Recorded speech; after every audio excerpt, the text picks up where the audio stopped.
Day 14. Whew. A lot of days in this unit. All right, go ahead. On example 1, I'd like you to sketch that triangle now that we have a full day of practice already under our belt. Go ahead, sketch triangle ABC with those 3 coordinates for me.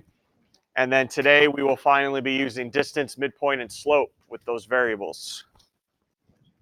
So go ahead, graph that triangle for me.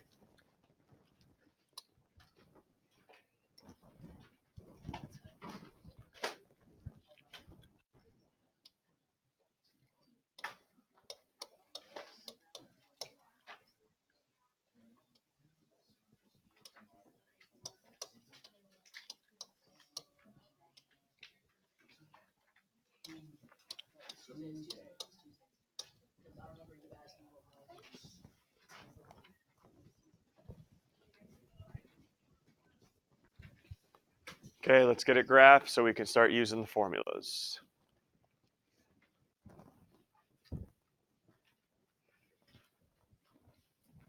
And up top of your notes there, you see I rewrote all 3 formulas in case you need a refresh.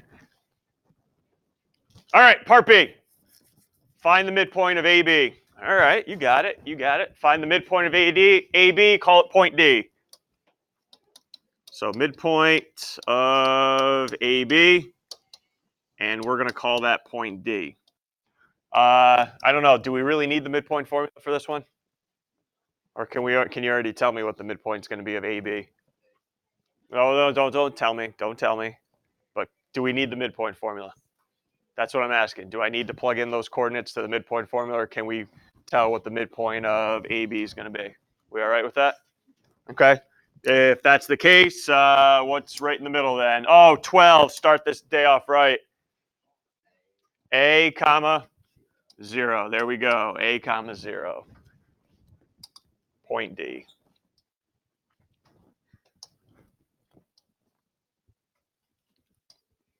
All right, we are going to need the midpoint formula, though, to find AC. It's been so long.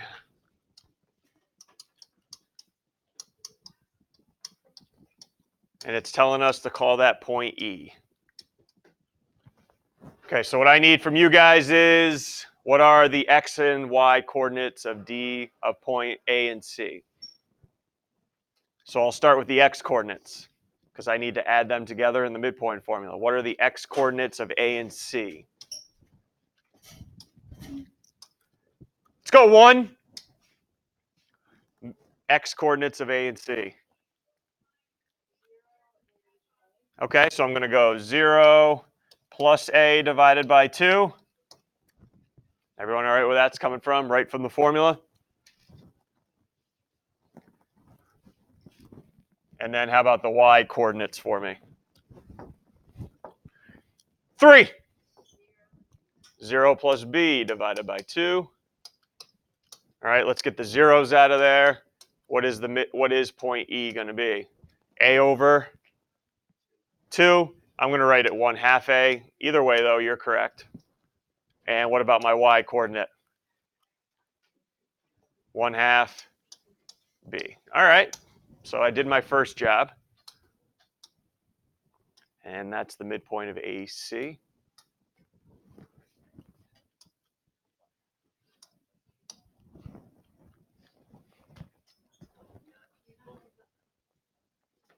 What's the issue?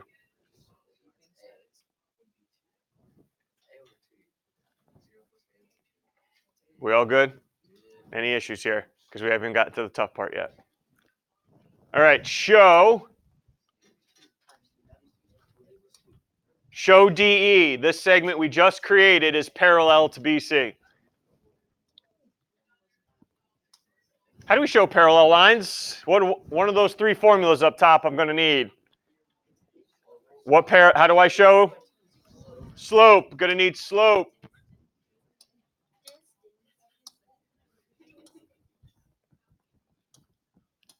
Okay, I'm going to need the slope formula.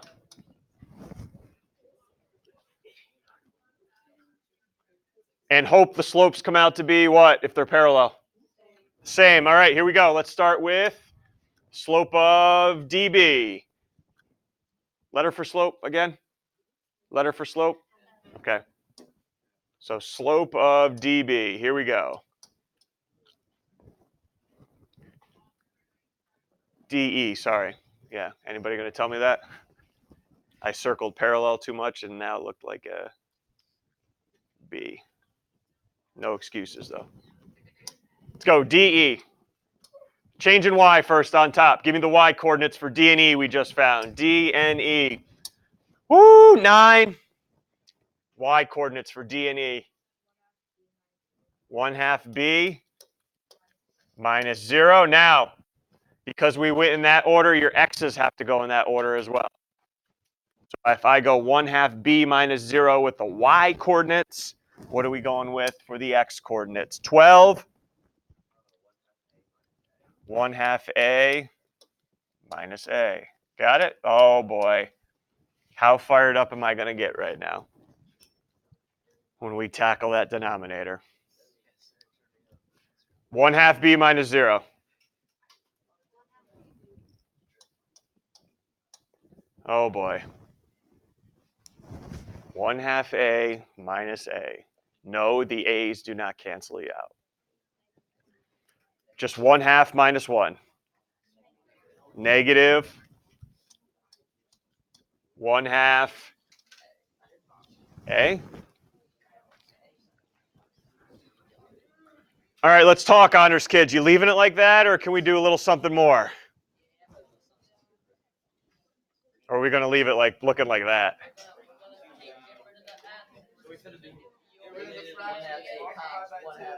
Oh boy. All right. Enough. Some of you are just wasting oxygen. Here we go. 1/2 divided by negative 1/2. Oh boy. Let me start easier. 10 divided by negative 10. 8 divided by negative 8. So 1/2 divided by negative 1/2. So I still have the B and the A, but 1/2 divided by negative 1/2 was what? Okay. Does it matter where I put it? No. You could put it with the B, you could put it with the A, but just don't put it with both. Why? That becomes positive, and we're out of luck. Is everyone all right on the algebra we just did here? Next up, now we got to find the slope of BC. And cross our fingers that it comes out to be negative B over A. Change in Y. 5. Here we go. What are my change in Y's for B and C? 0 minus B. Yep. Remember, if I go 0 minus B with the Y's, you got to go the same order for the X's for me. So what would be the difference in the X's now? Oh, 2. 2A minus A. Oh, look what we have here, kids. Look what we have. What do we have on top? Negative B. And what do we have on the bottom? Perfect. Perfect. Your work shown not good enough. You got to write a little conclusion statement saying, hey, this is why they're parallel. This doesn't tell me anything if I'm just looking at it. I need a little statement at the end saying, hey, DE is parallel to BC because, how do we know they're parallel? Slopes are, not the slopes are parallel. Slopes are equal.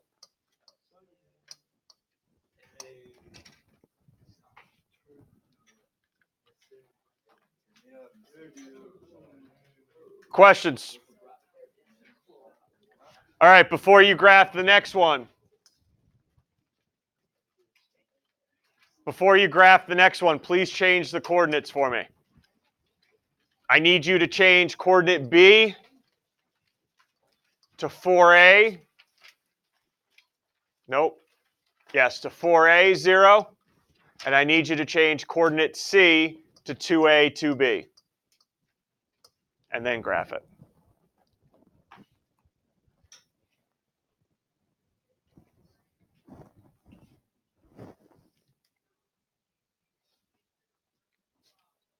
And don't worry about my diagram.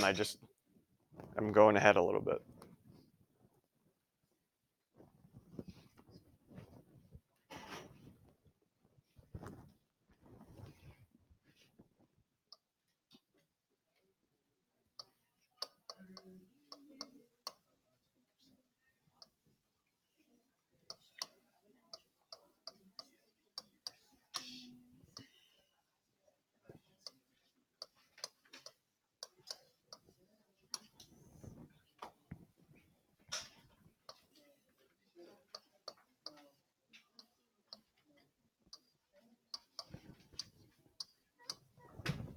I'd like you in your group right now to take care of part A for me.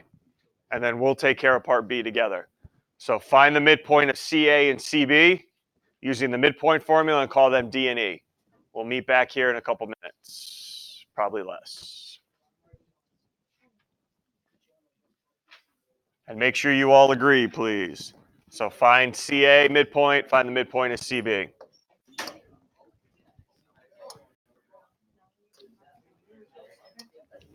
Okay, let's report back. Point D, which was the midpoint of CA. What was our midpoint for that one right there? Here you go. 5, what was your midpoint? AB, nice job. And we have point E, which was the midpoint of CB. And that midpoint you guys found as 5 again on a fire. 3A, B. All good. Last thing, the one formula we have not used. Show AE and BD are the same length. So we're going to use what formula here? Distance. Here we go. Let's find the length of AE. Big square root, as we remember.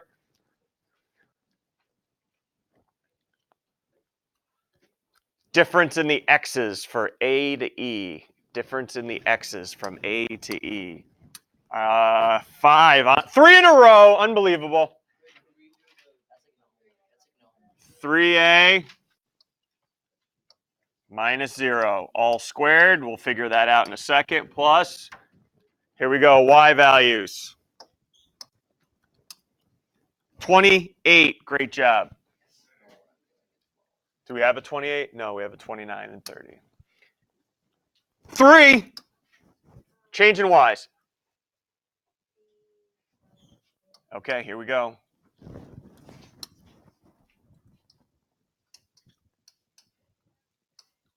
Whoop, all right, let's see what we can do. Algebra studs. 3A minus 0. 3A minus 0.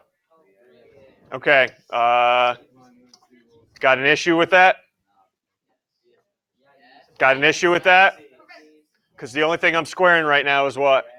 It said square 3A. We'll get back to that. Yep. Plus over here,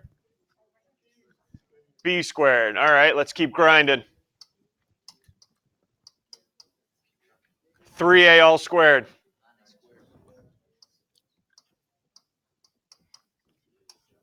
All right, let's stop there. Because I know many of you are going to think you can keep going, but you cannot. You cannot take the square root of what I have underneath there right now. And some of you are saying, well, 9A squared, 3A, B squared, B, we're good to go.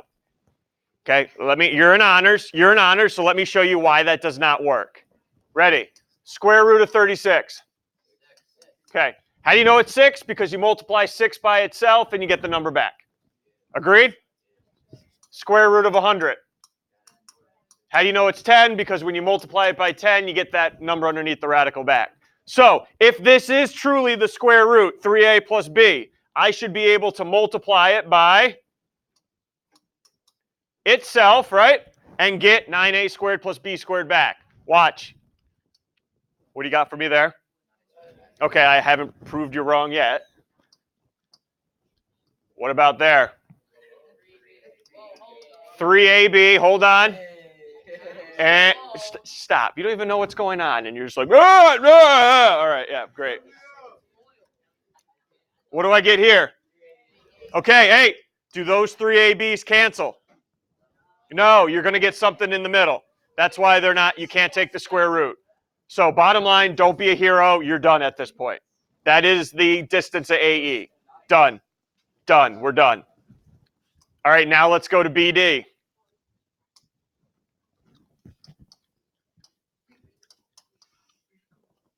And let's hope, cross our fingers, that it also comes out to be 9A squared plus B squared. Okay, so B and D, I need the X coordinates to B and D. 9 X coordinates to B and D so I can subtract them. 4A minus A. Okay, that looks pretty good. Consider I know what it should come out to be. And then what about the y coordinates of B and D? Oh, 14? Yes.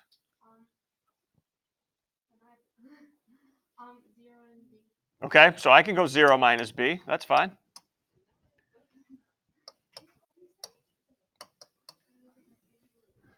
Oh, look what happens, kids. Ready? 4A minus A.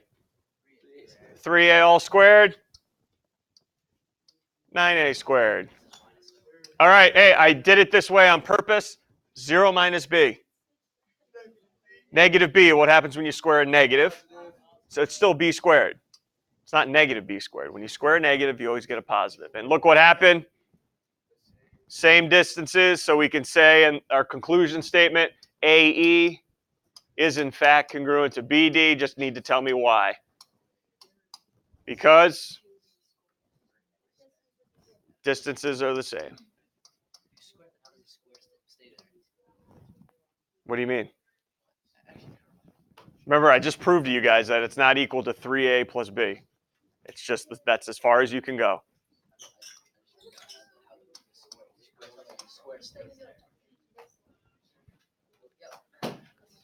And if you didn't notice the assignment, yeah, 2 problems. That's it. Hold on, stop. Don't get out anything. Just stop. Everyone just stop. Even though it's only 2 problems, it may cause some difficulties for a couple of you. So just let me go over it real quick.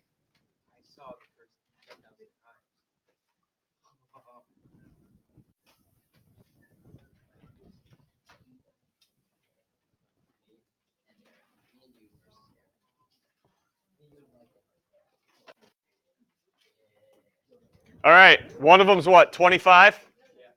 Okay, let's just go over this real quick so we don't start it and we're like, what do I do?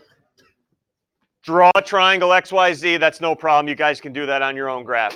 Find the slope of each side and then determine if it's a right triangle or not. What's a right triangle have? Okay, it has a right angle. How do I show it's going to have a right angle? 2 of the sides have to be what to each other? Perpendicular. How does finding the slope help you determine if they're perpendicular or not? 2 of the slopes will be negative reciprocals of each other. Yes. Okay, so go ahead and get it going.